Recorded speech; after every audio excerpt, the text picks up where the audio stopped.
नमस्कार, मी गीतांजली केकरे group of media channel मध्ये आपलं सहर्ष स्वागत करते। पाहूयात आजची एक महत्त्वाची बातमी।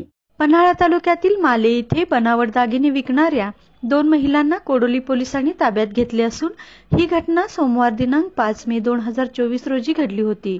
या महिलांना पुढील तपासासाठी पोलिसांनी ताब्यात घेतलं असून त्यांनी अशा प्रकारचे यापूर्वी काही गुन्हे केले आहेत का याबाबतचा तपास देखील पोलीस करत आहेत।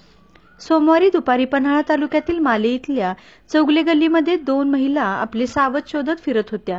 चौगले गल्लीमधील रुपाली मारुती पाटील या 42 वर्षीय महिलेला हेरून सांगली जिल्ह्यातील वाळवा तालुक्यातील 50 वर्षीय जागृती दीपक पवार आणि वाळवा तालुक्यातील तुजारपूर इथल्या 55 वर्षीय वय असलेल्या जया धर्मेंद्र काळे या दोघींनी त्यांच्याकडे असलेल्या 3 तोळे वजनाचा खोटा राणीहार रुपाली पाटील यांना विकण्याचा प्रयत्न केला।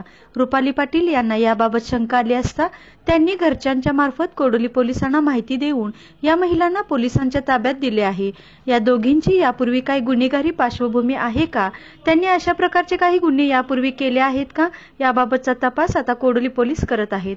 अशा प्रकारे एखाद्या अनोळखी व्यक्ती कमी किमतीच्या लोभापायी एखादी वस्तू किंवा दागिने खरेदी करणे हे आपल्यासाठी धोकादायक ठरू शकतं। या माध्यमातून आपली फसवणूक देखील होऊ शकते। याबाबतची जनजागृती मात्र आता लोकांमध्ये होणे गरजेचे आहे। लोकांनी सतर्क राहून या अशा प्रवृत्तीपासून स्वतःचे संरक्षण करणे गरजेचे आहे। ग्रुप ऑफ मीडियासाठी Sunita Jadhav, Warana, Kodoli. Group of media चॅनलला लाईक करा, सबस्क्राईब करा आणि शेअर करा।